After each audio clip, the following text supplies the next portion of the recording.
பக்கி மாதிரி அலையாத, பக்கி மாதிரி சாப்பிடாத அப்படின்னு பக்கி பக்கின்னு திட்டுறாங்களே, உண்மையா பக்கினா என்ன? விலங்கா, பறவையா, இல்லை ஏதாவது திட்டுற வார்த்தையா அப்படின்னு யோசிக்கிறப்பதான் பக்கி அப்படிங்கறதுடைய அர்த்தத்தை தெரிஞ்சுக்கிட்டேன். பக்கி அப்படின்னா ஒரு பறவையா, மங்கின வெளிச்சத்துல இறை தேடக்கூடிய ஒரு நடுத்தர அளவு இருக்கக்கூடிய பறவை. அதுலயும் நீண்டவால் பக்கி, காட்டு பக்கி, சின்ன பக்கி அப்படின்னு 3 வகைகள் இருக்கான். கொத்து கொத்தா சின்ன சின்ன பூச்சிகளை விழுங்கக்கூடிய தன்மை தான் இதுக்கா. அது மட்டும் இல்லாம இதோடைய சப்தம் ரொம்பவே வித்தியாசமான ஒரு ஒலியை இது எழுப்புமா. சாலையோரம் இருக்கக்கூடிய எல்லைக்கல்ல இது அதிகமா உக்காந்துக்கிட்டு பறந்துட்டு இருக்கிற பூச்சிகளை அவசர அவசரமா சாப்பிடுமா. அப்போ அதனாலதான் இதுக்கு இந்த பேரா அப்படின்னா, ஆமா, ரொம்பவே அவசர அவசரமா இது சாப்பிடுதுமா.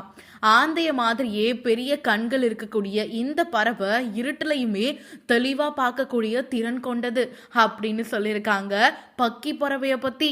ஆனா அது மட்டும் இல்லாம அது எப்படி வேக வேகமா சாப்பிடுதோ அதே மாதிரி மனிதர்களாகிய நம்மளும் அவசர அவசரமா வாய் நிறைய சாப்பாடை அள்ளி போட்டு சாப்பிட்றதுனாலதான் பக்கி மாதிரி பறக்காத அப்படின்னு நம்மளுடைய முன்னோர்கள் சொல்லி வச்சிருப்பாங்க போல. இனிமே யாராவது பக்கின்னு திட்டுனா அட்லீஸ்ட் இந்த பறவையாவது ஞாபகத்துக்கு வரும். இந்த பக்கி பறவையை பத்தி நீங்க என்ன நினைக்கிறீங்க? அண்ட் மறக்காம உங்களை பக்கின்னு யாராவது திட்டிருக்காங்களா அப்படிங்கறதையும் கமெண்ட் செக்ஷன்ல ஷேர் பண்ணுங்க.